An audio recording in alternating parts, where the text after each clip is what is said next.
Армысыздар дебат шоу көрермендері, сіздермен бірге дебат шоу кезекті бөлім бойынша бізде қонақта Айдана ханым. Айдана ханым, сәлеметсіз, қалыңыз қалай? Жақсы, керемет. Өзіңіз қалайсыз? Жақсы, аман есен. Енді Айдана ханым, кезекті шоуға дейтін настроеңіз қалай? До этого бізде Құбыла ханыммен шоу болу керек болды, бірақ белгілі бір себептер бойынша отмена болды. Енді келесі кандидатты біз анықтап таптық. Енді келесі шоуға дейтін настройыңыз қалай жалпы? Настрой керемет, жаңа айтқандай. Бұйыртса өте жақсы шоу болады. Өткен алдында Дархан мырзадағыдай үлкен шоу көре аламыз ғой? Дәл сол масштабта деп уәде бере алмаймын, бірақ деңгей түсірмеймін. Жалпы Айдана ханым, не істеп жүрсіз? Не жаңалық болып жатыр жеке өміріңізде, дебат әлемінде, дебат шоудан кейін сіздерде қандай жаңалық бар? Дебат шоудан кейін не болды? Дебат шоудан кейін магистратура аяқтадым, дипломды қолыма алдым. Дебат шоудан кейін келесі аптасында Атамекен капта, енді алдыңғы подкастта айтқандай, ЛД кубогын алған болатынмын. Құтты болсын, әрине. Так, магистратура бітіріңізбен. Рахмет. Кубоктарыңыз да құтты болсын. Жалпы осылай жұмыс істеп жүрсіз, сол мамандық бойынша, педагогика бойынша. Енді жалпы қарсыласыңыз туралы не ойлайсыз? Ол адам туралы қандай мнение бар? Ол сізді ұтып қояды ма? Конкуренциясы қалай болып жатыр сізге? Негізі қарсыласым туралы жаман ойда емеспін. Араласамыз, нейтралды тұрғыда жаман емес. Және ең басты енді ереже, ешқашан өз қарсыласыңды құнсыздандырмау керек. Және недооценивать етпеу керек. Сондықтан ол кісінді мықты игрок ретінде көремін. Мықты игрок. Одан ол кісіден шоу күтесіз ғой? Бұйыртса қолдаушылары көп, сондықтан шоу жақсы. Жалпы сол кісі туралы мнениеңіз солай болып қалыптасып қалды, Так, енді келесі қарсыласты біз шақырмас бұрын, ол кісі туралы үлкен факттар бол. Ол кісі дебат әлемінде біраз жыл еңбек етті, біраз турнирларда көрінді, топ жарып жүрген спикер ол кісі. Жалпы дебат шоу бұл сахнасында біраз қамшы тастаған спикер ол. Ол кісіні мен шақырмас бұрын, андай сөз бар ғой қазір, Европа қарашы, бұл қазақтың баласы дейтіндей сияқты. Мен ол кісіні, дебат шоу қарашы, бұл КБТУ баласы, бізде Тілеубай Нұрболат мырза. Нұрболат мырза, қалыңыз қалай? Жақсы, керемет. Жақсы, пойдет. Енді Нұрболат мырза, мен сізге Нұреке деп вообще не істей берейін. Енді субординация болады, бірақ Нұреке деп мен сыйлап сөйлегенім ыңғайлы шығар сізге. Енді Нұреке, қалайсыз дебат шоуға? Сіз күтпедіңіз или күттіңіз ба, дебат шоу сізді шақырады, дебат шоу сахнасында Нұрболат ойнайды-ау, қашан ойнайды дейтін сұрақтар өзіңізде болған шығар? Менде болды, но осыдан бір 2 жыл бұрын шығар, негізі. 2 жыл бұрын. Ойнау, сол кезде қатты ойнағым келді, бірақ қазір осы жолы мен негізі күткен жоқпын, мен ойнайды деп. Өйткені негізі ойнайтын адамдар дайын болды ғой, мен білген жоқпын. Соңына дейін, сіздер айтқанға дейін, Құбыла ханым ойнай алмайтынын мен білген жоқпын. Сол үшін маған қызық және ойнағым келді. Өйткені мысалы дебатта жүргелі бері дебат шоу мен дебатқа келген кезде басталды ғой. Именно мен дебатқа келген жылы басталды да, содан бері жалпы дебат шоу ойнау маған қызық болды. Біраз спикерлар андай аңсап, армандап кетті. Кейбіреулердің қол жеткізді бұл шоуға, кейбіреулердің қол жеткізе алмай, өзінің карьерасын аяқтап кетті дейік. Бірақ Нұрекең постоянно көресің, дебат шоуда отырады ғой, қамшы тастамаса да до конца жүрді да, и біз дебат шоу тим болып, неге осы кісі ойнамасқа дейтіндей ой келді. Бұл кісіден де үлкен потенциал болды.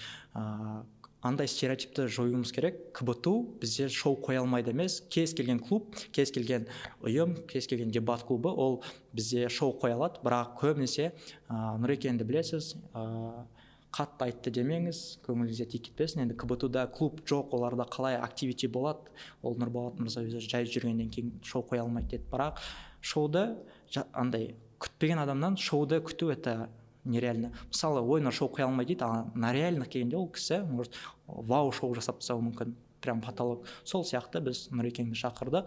До этого бұл кісі бізге 3-4 рет қамшы тастадыңыз, сол біздің үлкен аға буындарымыздан бастап сол кезден бастап тастап жатсыз. Примерно қанша жыл болды дебат сферасына жүргенде Нұреке? Жалпы дебатқа келген моменттен бастасақ 2016-та келдім ғой, 9 жыл болды. Сол кезде енді 2016-тан бастап, как раз бізде дебат шоу 2016-тан, 2016-та басталды. Содан бері қызығушылығы артып, қамшы тастап күтті. Жалпы Нұреке, не үшін Нұрболат дебат шоуда, дебат шоу сахнасында Нұрболат ойнау керек? Не үшін ойнау керек деген сұрақ. Мен өзім лайықтымын деп ойлаймын, өйткені мен дебатқа келгелі мен ешкім дебат үйреткен жоқ.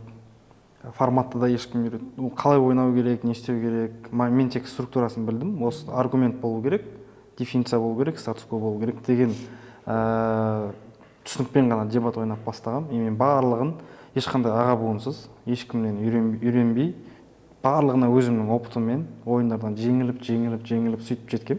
И сол үшін басқа дебат ойнағандарға қарағанда лайықтырақпын деп, енді лайықтырақпын деген қате болатын шығар, лайықтымын деп ойлаймын сол үшін.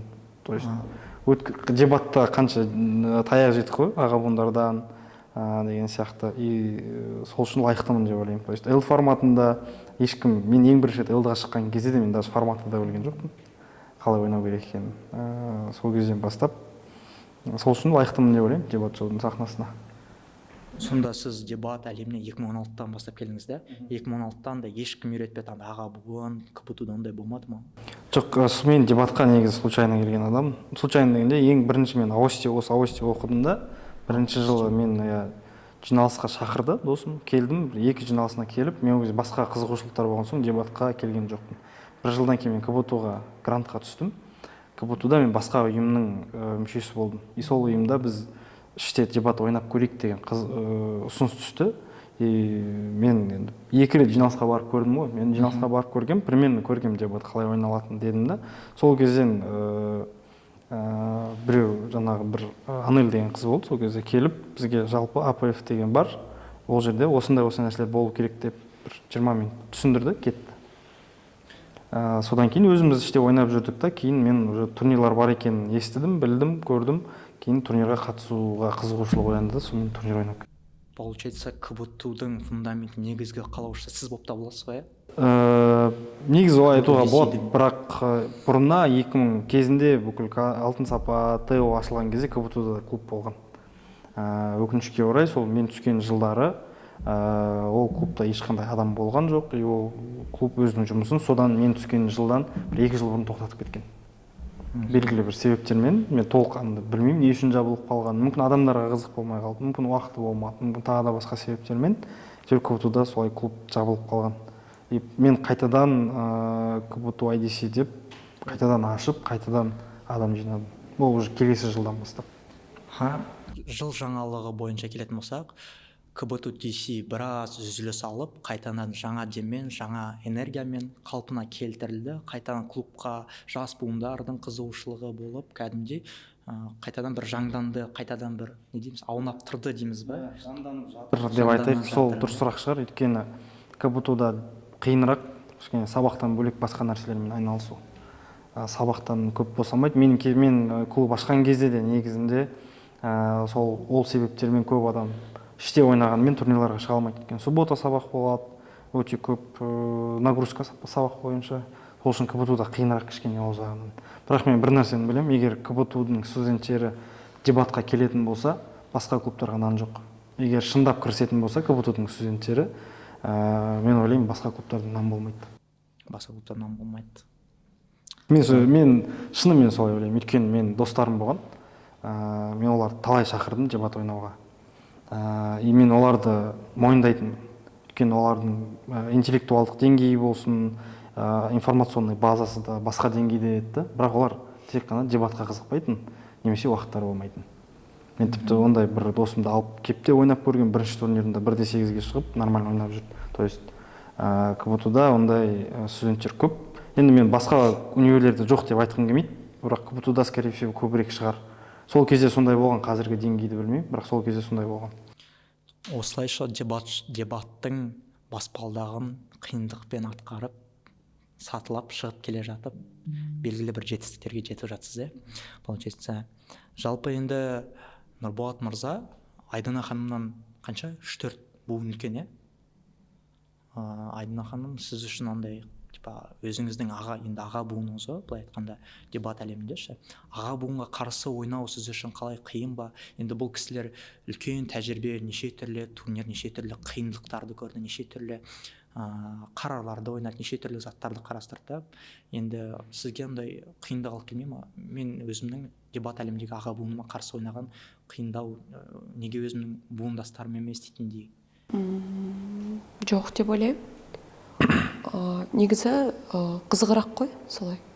Көп айтатын еді ғой бұрын, шал кет, шалдар дебаттан кету керек тағы басқа деп.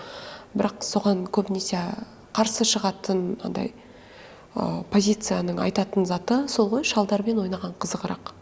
Шалдармен ойнау арқылы сен үлкен поколениемен дейік, жақсы үлкен буынмен ойнау арқылы сен көбірек тәжірибе аласың, солардан көбірек бір нәрсе үйрене аласың. Сондықтан үлкен буынға қарсы ойнаған қызық деп ойлаймын. Енді қорқып бір сондай болатын болса, онда мен өзімнің осы Нұрболат мырзаның буындасы әпкелеріме қарсы ойнауға қорқар едім. Так, енді шал кет дейтін да ондай стереотип дейміз, ондай мнение дейміз, мышление дейміз, не дейміз, ондай затты жойып тастау керек сияқты. Өйткені сіздер мен үшін менің үлкен аға буындарыммен бірдейсіздер. Сіздің өзіңіз Нұрболат мырзадан 3-4 есе сізден үлкен, сіз менен қаншама есе үлкенсіз. Бірақ шалдардың, яғни аға буындардың динозаврлар дейді ғой көбінесе, сол динозаврлардың жалпы дебат әлемінде постоянно болмаса да ол өздерінің құндылықтары болады да.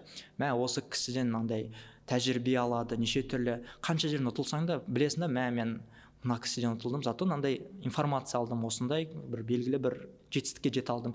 Егер де ұтып жатса, андай мен динозавр кезіндегі легенданы ұтып тастадым дейтіндей қылып өзіңе бір не болады. Сол үшін ондай стереотип деймін, шал кет дейтінді керек емес сияқты. Дебат әлемде оларда белгілі бір орын қалдырды, белгілі бір тарих жазды. Соның тарихымен біз үйреніп, солардың ақыл кеңесін буыннан буынға тәжірибе алмасып жатырмыз. Жалпы сіздердің, яғни сіздердің болсын, сіздердің кейінгі аға буындарыңыз болсын, солардың тәжірибелері ақырындап бәрі цепочка ретінде жалғасып келе жатыр. Жалпы дебат әлемінде осындай бір ерекше қалдырады. Жалпы шал деген әңгіме ол бұрында да болды, всегда бола береді. Ол всегда бола береді. Просто ол абсурд деңгейге кетіп қалмау керек та, короче. Турнирға бойкот жасау деген, немесе там үлкен хейт деңгейінде емес, әзіл деңгейінде қалып кете берсе нормально. Ол всегда болады. Шал қойсайшы деп жатты, қашан қоясың деген сияқты дүние бола береді. И ол это нормально, типа андай естественный нәрсе ғой. Просто андай абсурд деңгейіне кетіп қалмау керек, а так просто андай да, бакалавр бізге нан жоқ дейтін сияқты да. Болды, сол шалдар ғой, постоянно сол алады дейтін темада қақалады да. Негізі былай қарапайым түсіндіретін болсақ, ол былай жүреді. Неге ол кісілер, мысалы, ол Нұрболат мырзаға айтылмауы мүмкін, себебі ол кісі арасында бір турнирға қатысуы мүмкін да, андай жарты жылда бір рет, 1-2 айда бір рет.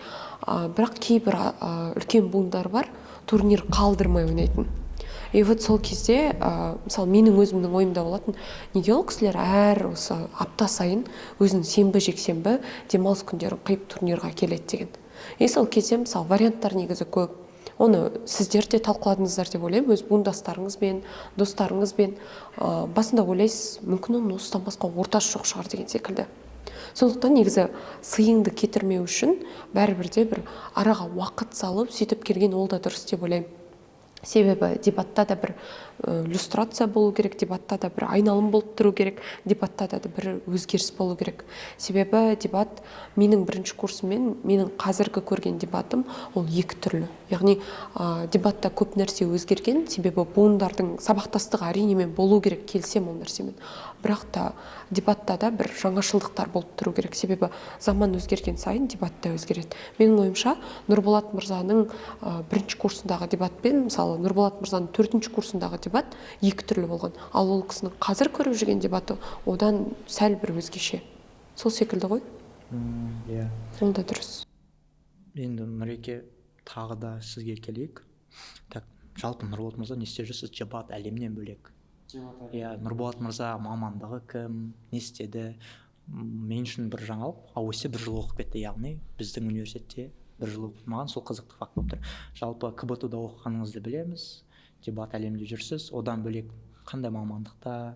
Мен қазір Canon Қазақстанда жұмыс жасаймын. Қазақстанға и Қырғызстанға жауап беремін. Не, печатная техника бойынша. То есть принтерлар А4 форматқа дейін, А4 форматқа дейін. Офисный принтерлар бар ғой, домашний офисный принтерлар, солардың продажасына жауап беремін. Қазақстан, Қырғызстанда. Жаңалықтардан үйлендім жақында. Құтты болсын, құсыңыз құтты болып, бақытты болыңыз. Сол, одан бөлек, дебаттан бөлек жұмысхана, басқа бір активно айналысып жүрген ештеңке жоқ. Арасында футбол ойнап тұрамын, болды. Сол жұмыс, енді үй, бала шаға, Үй, отбасы бар ғой, сондай ғой. енді жалпы жеңгеміз дебат әлеміне қатысы бар адам ба? Жоқ. Дебаттан бөлек осылай футболмен өзіңізбен айналысып отырсыз, иә? Кітап оқу, кино көру жағы қалай болады? Ондай қызығушылық бар ма? Мысалы, дебат постоянно кітап оқимын деп айтсам өтірік болып кететін шығар. Болған өмірімде бір период болды, теңізде болған кезде басқа істейтін іс жоқ кітап оқыған кезде. Бірақ қазір жылына 1-2 кітап оқитын шығармын ары кетсе. И то оның өзін ілініп салынып, арасына уақыт салып, еске түскен кезде оқып, сөйтіп оқимын. Кино, жаңа киноға шыққан кезде қараймын, былай киноманмын деп те айта алмаймын. Иә, жалпы андай да, менің ортамда, мен дебатчармын деймін ғой. Сол кезде сендер қырғын кітап оқисыңдар ғой, көп инфо білесіңдер ғой, андай дебат сферасында неше түрлі қарарлар, неше түрлі тақырыпта жан жақтысыңдар ғой. Енді әркімге арқылы мен андай кітапқа қызығушылығы жоқ адаммын. Иә, белгілі бір өзімнің қызығушылығым бар, андай бір күшті бір андай кітапқа болады екен ғой деп, андай отрывтарын болмаса театрдан спектакльдарын болмаса киноның отрывтарын көрген кезде оқуға болады екен ғой дейсің да. Өзім үшін андай, бірақ тоже менде кітапқа басым емес, но бірақ кино көрген это дұрыс. Жалпы сіз Айдана ханым өткен шоуда, то есть подкастта сіз айтып кеттіңіз, кітап оқимын, енді жаңадан коллекцияға қосылған кітаптарыңыз бар ма? Сенің айтқан сөзіңмен келісемін. Мен де бір көп кітап оқитын адам емеспін. Соңғы оқығаным ол неге байланысты болған? Фоторобот жасайтын қыз болады. Как мамандығын ұмытып тұрмын, нақты атауын кешірім сұраймын. Внутри убийцы деп аталады. Былай көрген шығарсыздар, Меломаннан, Марвиннан. Сол кітапты мен достықта маған сыйлық берген болатын, Марвинға сертификат. Соған алған болатын. Сосын үйде жатты біраз уақыт, мен оны оқыған жоқпын. Сосын жаздың уақытында бір қолым босаған кезде оқып бастағанмын. Негізі өте қызық, маған қатты ұнады. Ол как фоторобот дегенде мен мамандығын нақты айтып тұрған жоқпын, сол үшін кешірім сұраймын.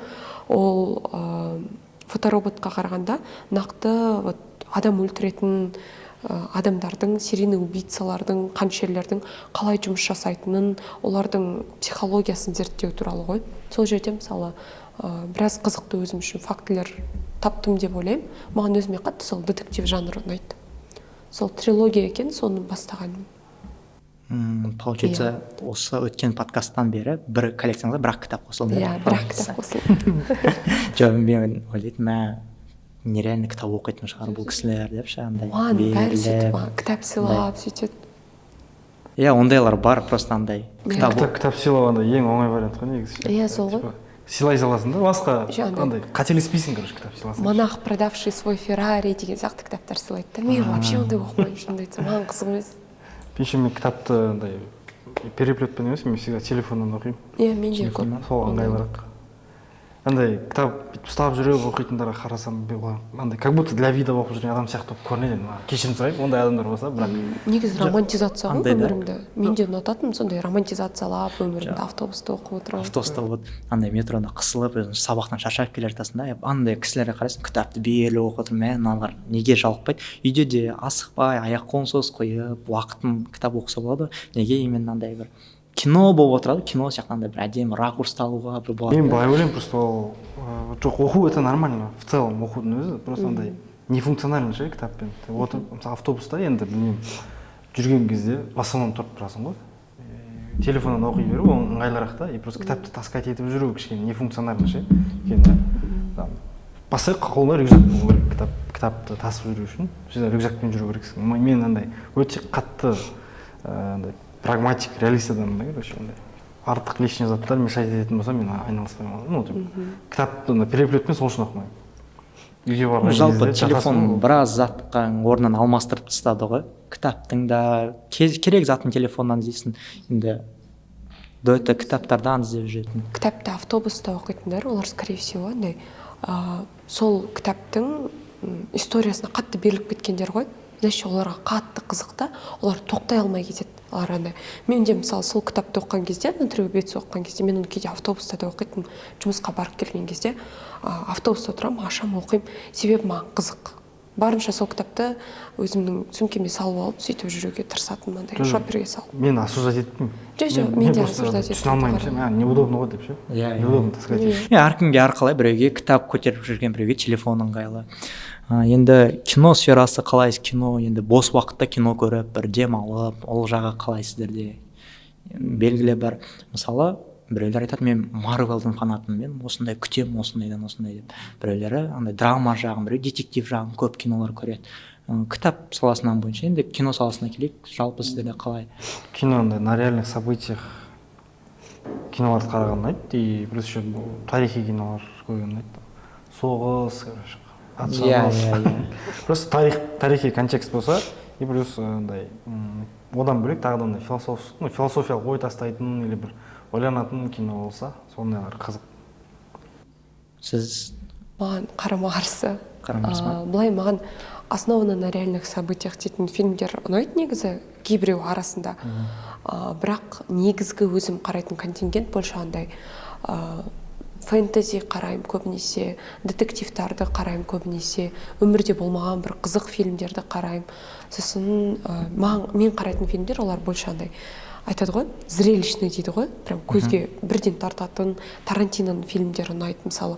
Ол бірақ соңғы түсірген фильмдері енді өздеріңіз білетіндей «Однажды в Голливуде» сияқты. Ол оның 9-шы фильмі ғой. Ол 10 фильмнен кейін тоқтаймын деді. 10-шысын түсіріп жатыр. Мысалы «Однажды в Голливуде» мен бардым, қатты күттім. Бірақ ол маған анандай эмоция берген жоқ та. Мысалы «Криминальное чтиво» немесе «Бесславные ублюдки» сияқты эмоция бермеді да. И мен сол кезде сәл андай ойланып қалдым, бірақ менің естуім бойынша Квентин Тарантино оны өзі үшін түсірген. Яғни для души түсірген фильмі да, өзі қалай хочет, қалай көреді, солай түсірген фильмі. Ал маған больше оның ескі фильмдері ұнайтын. Себебі оларда бір андай сенің өміріңде жоқ эмоцияны береді ғой. Мен мысалы фильмге, киноға біз не үшін барамыз? Бір эмоция алу үшін, бір сергіп қайту үшін барамыз ғой. И мен сол кезде өмірде жоқ нәрселерді көрген ұнайды. Мысалы «Иллюзия обмана» 3 қарадыңыздар ма? Қарап көруге не берем? Кеңес берем, себебі өзіме 1 мен 2 қатты ұнаған. Алғаш рет сол мектеп уақытында көрген фильм ғой, бірінші бөлімін. Содан кейін екіншісі кетті, и вот үшіншісі шығып тұр. Бардым, өзім қалаған эмоцияны алып шықтым. Оқушым да барыпты менімен бір сеансқа. И оқушым айтады, қызық емес қой, біреулер күліп отырды, сіз емес па апай деп сөйтіп айтты да. Сол кезде мен ойладым, мен шығар сол деп. Мысалы, бізге өтетін андай юмор, бізге ұнайтын контент болды да, маған өзіме ұнады. Жалпы енді кино индустриясында, қазақ кино индустриясында прайм эра басталды деп жатырсыз. Енді биыл біраз кино шықты. Біраз кино обсуждать етіліп жатыр. «Ауру» дейтін фильм көрген шығарсыздар. «Болған оқиға», 37, белгілі бір «Сәлем Сошалдың» «Офсайд» дейтін сериалы болып жатыр. Осы кино прайм эра басталып жатыр. Енді оған қалай қарайсыздар? Ол мысалы осы кинолардың барлығы белгілі бір оқиға, саясат, белгілі бір шындықты кино ретінде алып келіп жатыр да. И халыққа әдемі сценариймен жеткізіп жатыр да. Сол жағы прайм эрасы сіздер үшін қалай болып жатыр? Мысалы мен жақында 37-ні көрдім. Тоже жақсы кино. Там советую то, что көруге. Негізі мен де бір көп киноны көрген жоқпын бұл неден тізімнен. Бірақ мысалы «Ауруға» өзім барған жоқпын. Жанындағылардан прям сюжетін айтып бергендер болды, оларға мысалы ұнады. Енді все-таки оның несі промосы жақсы жүрді да, «Аурудың». Премьераға дейін прогревті өте жақсы жасады. Гориллаздың өлеңімен прям шынымен де Гориллаздың өлеңіне құқықтарын сатып алған деп естідім. Соны сатып алғаннан кейін мысалы Gorillaz'дың қазір концертпен келе жатқаны тоже өте күшті. Шынымен Prime Era деген мен келсем, бір жағынан полный Қазақстанның Prime Era'сы дейді ғой, себебі Қайрат Лига чемпионовта ойнап жатыр, тағы басқа деген сияқты. Сондықтан келсем бұл жағынан. Бірақ қазіргі фильмдерге қарағанда маған мысалы Шал, Қаш деген сияқты фильмдер қаттырақ ұнаған, кезіндегі андай сәл бір эмоцияны көбірек берген сияқты болды да.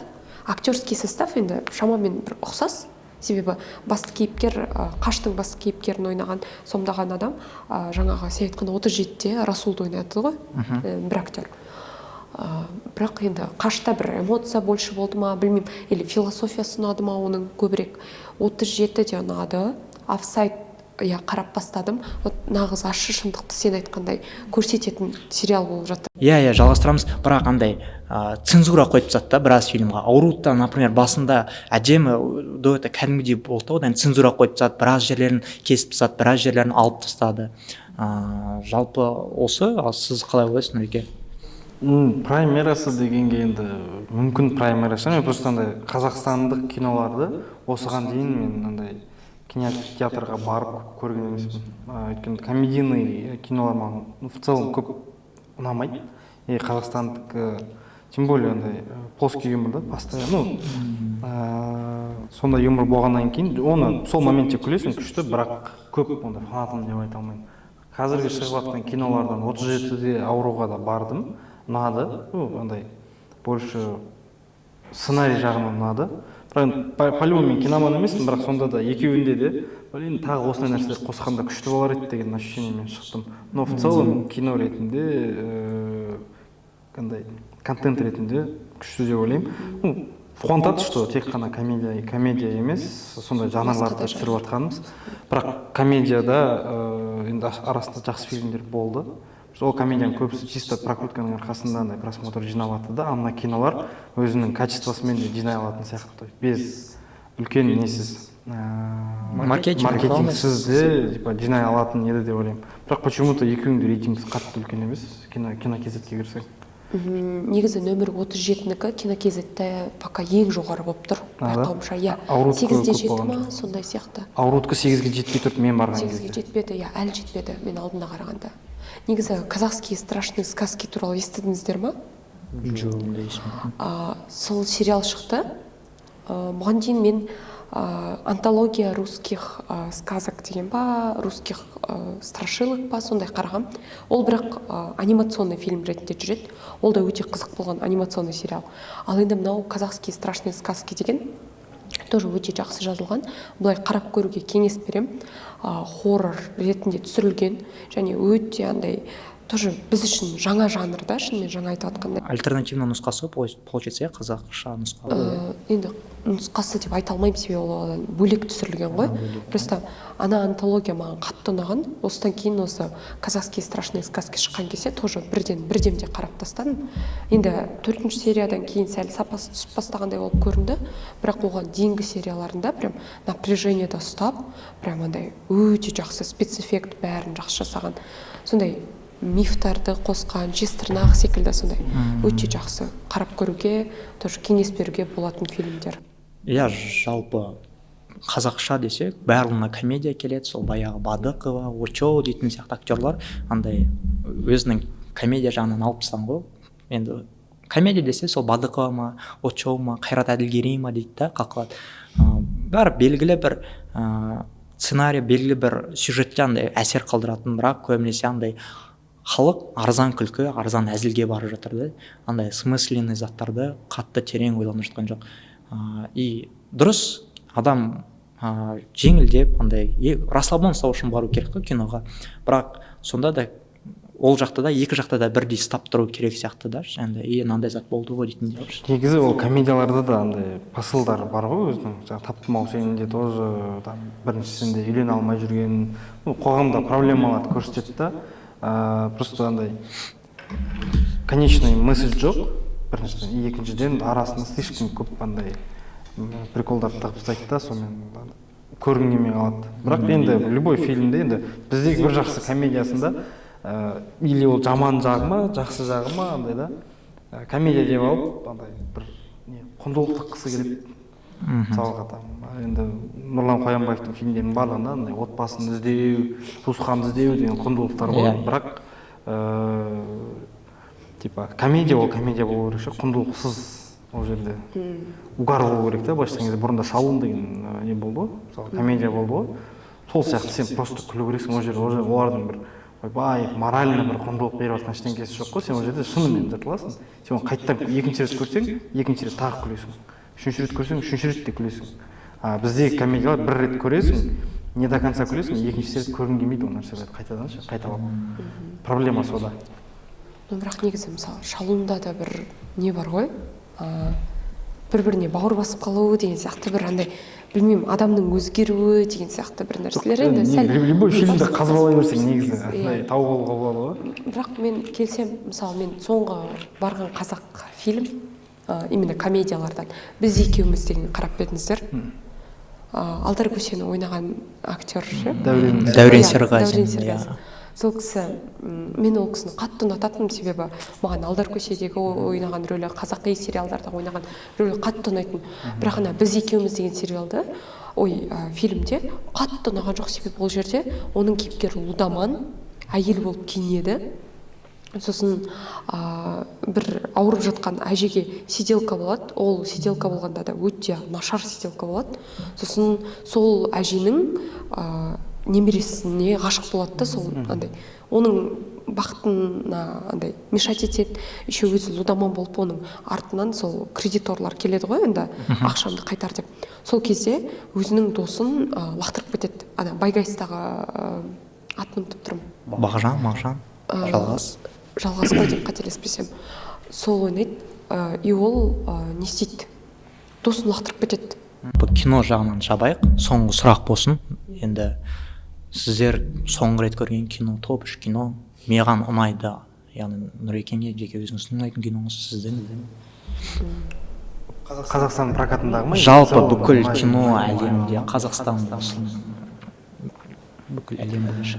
Маған енді прям қатты өткен фильмі Капернаум деген болған. Ол топ 1, 2, 3.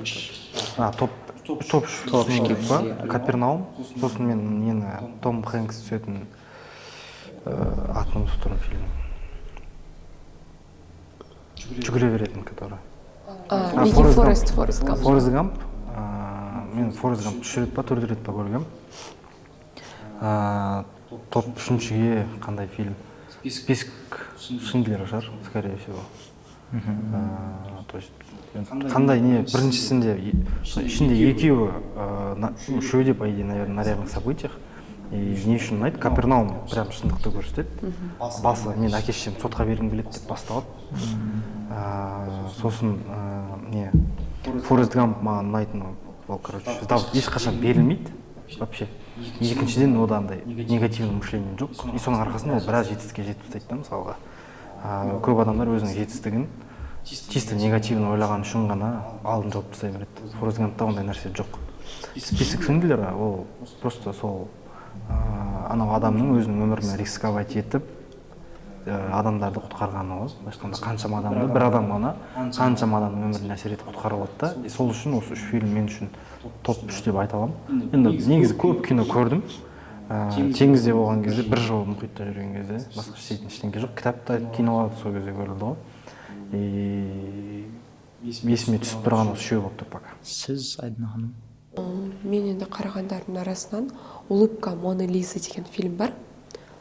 Сәл ескілеу фильмдердің бірі, Джулия Робертс ойнайды. Өте жақсы фильм, әйелдерге байланысты ғой. Сол кездегі әйелдерге байланысты. То есть енді оқып бастайды, барлығына дайынбыз деп ойлайды. Бірақ шын мәнінде андай, енді сәл феминизм темасы бар, тақырыбы қозғалатын фильм, бірақ андай атмосферасы өте выдержанный болғандықтан осыны топыма қосар едім. Потом екінші орынға, скорее всего, Бойцовский клубты қояр едім. Өте күшті фильм. Философиясы мықты, идеясы өте жақсы, тоже андай. Маған негізі фильм эстетикасы қатты, егер андай сақталып қалса есіме, сол фильм маған өмір бойы сақталып қалады деп ойлаймын. Егер андай жанрға бөлмей, общий айтатын болсақ, осы топ 2-де тұрар еді. Фильмдағы андай нелері тоже күшті да, сюжетный повороттары өте күшті. Сосын бірінші орынға сол, наверное, Тарантиноның несін қояр едім, «Бесславные ублюдки», потому что оны мен енді мектеп кезінде көргем, мектеп кезінде андай фашистская Германия, столько отсылок, қазір прям андай өте күшті эрас, прайм эрас қазір болып жатыр. Бірақ мен оны мектеп кезінде көргенде ойлайтын, неге осыны ешкім қарамаған деп. Мысалы, бәрі «Убить Билла», «Криминальное чтиво» туралы білет, бірақ именно «Бесславные ублюдки» көп естілмейтін сол кезде. Ал қазір мысалы өте прайм эрасында жүр өзінің, и өте күшті фильм. Сол кезде көлеңкесінде қалып Иә, сол көлеңкесінде қалып. Возможно, андай өз заманынан ерте шыққан фильм шығар бәлкім. Қазір құндылығы байқалып жатыр. Иә.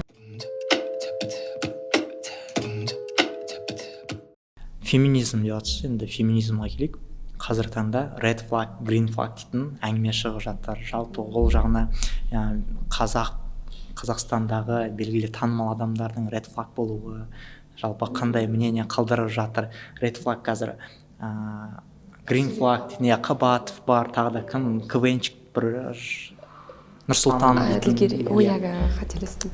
Жақсылық па? Иә, Жақсыген Нұрсұлтан. Соның 30 көресіздер ғой, сол кезде көп халықтың мнениялары, өзінің пікірлерін қалдырып жатыр да. Енді біз де трендтен қалқалмайық, то есть хабарда жүрейік. Жалпы қалай green flag, red flag қалай қарайсыздар? Әрине green flag дұрыс, red flag жағынан енді дұрыс емес деп жатады. Қалай ойлайсыздар, жалпы мненияларыңыз қалай? Сіз бағана айтасыз, то что бұрынғы әйелдің құндылығы кітап қой, кинода көрсетіліп сюжетте. Енді солмен қалай салыстыратын едіңіз? Жалпы қалай қарайсыздар, red flag, green flag дейтін? Жалпы білмеймін, қалай салыстыратын едім дегенде. Тем более женпуда феминист дейтін тема ол постоянно болады. Сіздерге де тиетін шығар. Феминизм қарары болсын, феминист әңгімелер болсын, келетін шығар, надеюсь. Ну, білмеймін, женпу десек біреулер феминист деп ойлайды, типа қарарлары болмаса не бойынша сөйтіп қалыптасып қалғандашы. Енді әркімге әрқалай, маған ондай емес, маған нормально қалыптасқан. Жоқ, мен өткен жылы қатыстым. Өткен жылы қатыстым, өткен жылы қатысқан кезде шатасым жас буын, сіздің жас буыныңыз, мен буындасым Жанерке ханым болды, и қарарды мен Жалғас мырзамен қатыстым, и біз дым ойламағанбыз, бірақ педагогика болады ол явно, бірақ феминист болмайтын шығар деп қараймыз, феминист болады. Блин, неге до этого қарарларымды, енді сіздердің кезіңізде білмеймін, до этого қарарларды қарап шықтым, феминист неге феминист қоя береді деп. Жалпы енді женпу мен феминист туралы ассоциация болатын сияқты. Болу керек қой ол. Менің ойымша ол дұрыс деп ойлаймын. Болуы сол нәрсенің. Себебі енді әйелдердің өз құқықтары үшін күресуі, немесе әйелдерге қарап, әйелдердің көріп тұрған жеріне қарап, точно мыналар мизогиничка емес, примерно мизогиния білесіздер ғой, кез келген әйелге деген именно жеккөрініш, бір сондай негативпен қарауға, агрессиямен. Ал мысалы мизогиния жоқ бұларда, олар точно феминист деп ойлау, ол күшті деп ойлаймын. Енді бізде үнемі ондай қарардың болуы, ол тек қыздар оқитын университет, яғни енді әйелдер туралы қарарды қойылуы, қыздардың құқығы туралы қарарды қойылуы нормально деп ойлаймын. Енді бағана айтып өткенде red flag, green flag бойынша қалай қарайсыздар? Қазір көп термин шығып кетті, соның ішінде. Нұрсұлтан Жақсыгенді бастамай тұрып, Тұрсынбек Қабатовтікі.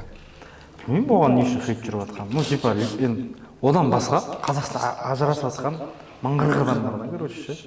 И ол при этом нормально жүр негізі. Бір жаман ештеңе істеп тұрған жоқ. Ну, наоборот, әйелі не істеді, короче. Как будто қолданып жатқан сияқты сол кейсті. Чтобы раскрутиться деген сияқты. Ну, в принципе, мен қатты комментировать еткім келмейді, но ол екеуінің ажырасқанына мән беретін ситуация деп ойламаймын мен. Типа ажырасып отыр, өздерінің жеке өмірлері, короче. Біз бүкіл Қазақстан болып абсолютно жеткізуіміз керек та. То же самое Нұрсұлтан Жақсыгеннің ситуациясында да. То, что оның жазған нәрсесі вообще типа дұрыс емес. Мен кейбір скримдан көрдім да. Кейбір жауының анау сторисқа салғандарын көрдім. Ол енді андай ғой, короче.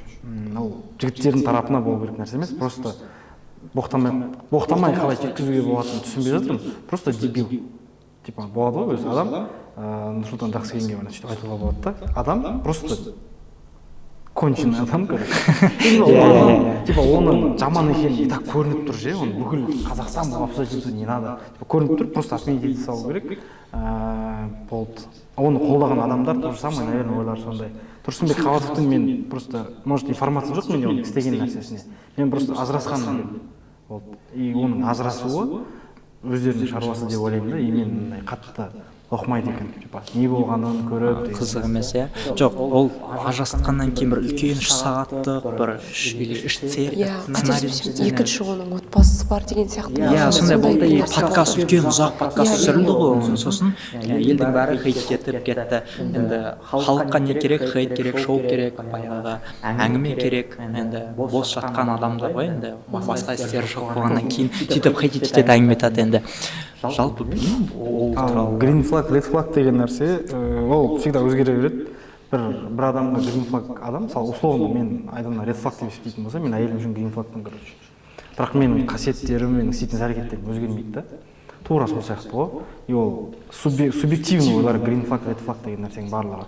Бір қыздар типа условно маған маскулинный жігіттер керек дейді да. Сақалын өсіріп алған, короче, дауысы грубый. Иә, өзінің типында, типажында. Кейбір қыздарға дорамадағы жігіттерін айтты. F4 ұнайды. Иә. Біреуге бір қыздарға анимешниктер ұнайды. То есть по вкусам распределяется. Біз оны типа общий фонда мынау red flag, мынау green flag деп айта алмаймыз. Ну, типа айту енді в принципе. сіз отау құрдыңыз, енді осы тема сіздің отау құрмай тұрып та болып жатты. Енді соған қалай дайындық болды ма, типа red flag болып қалам ба мен болашақ әйеліме, либо бір поступок жасап қалам ба, өзіңізде жертва болды ма? Жоқ, ондай нәрсе болған. Қорқыныш сияқты. Ондай қорқыныш ештеңе болған жоқ. Мен просто өзім өмірімін ғой, қандай адам екенімді білемін. Просто үлкен өмірге қадам басып жатса, отбасы құрып жатсыз, кәдімгідей бір республиканың несі бір бөлшегі ғой отбасы дейтіндей. Соған алдын ала бір дайындық, мен қалай кейін қандай күйеу боламын, өзімнің әйеліме дейтін ондай ойлар келмеді ма? Болды, енді анализ жасайсың ғой, морально дайындық қой былайша айтқан кезде. Морально дайындық болды, бірақ мен red flag болып қалам ба, green flag болуым керек па деген дайындық емес. Больше жақсы отбасы құра аламын ба? Ол отбасыда жақсы құндылықтарды сіңіре аламын ба? Оны алып бере аламыз ба деген ойлар болды. А так, ойбай, мына жерде қате істеп қоймайыншы, мына жерде дұрыс істеп қоймайыншы деген нәрселер болған жоқ. По-любому әйел адам болғаннан кейін, жақсы көргеннен кейін, оның көңіліне қарайсың. Ол типа осындай нәрсе ғана шығар, көңіліне қарап, оған ұнайтын, оған қажетті нәрселер істеуге тырыстым. Болды. Енді ол қуанту мақсатында ғой, мен green flag болайын деген мақсатында емес. Оны қуанту мақсатында, қуансыныш деген сияқты. Мен өзім просто кішкене мысалға, менде андай мінез бар да, біреуге өзім туралы айтқан ұнайды. Білмеймін, маған мысалға егер жақсы жағынан ше, или жетістіктерімен бөліскен ұнайды деген сияқты. И мен былай ойладым, типа, чтобы ол өзінің подругаларының қасында уверенно жүрсін, что оның қасында типа жақсы жігіт бар екен деген сондай ой болды менде, короче. И сондай ол уверенно и басқалардың алдында басын көтеріп жүре алатындай болуға тырыстым ғой. Әлі тырысып жүрмін, и до конца тырысып жүре беремін деген сияқты ше, қолдан келгенше. Сондай ой болды. Просто мен қазір андай болып тұр да.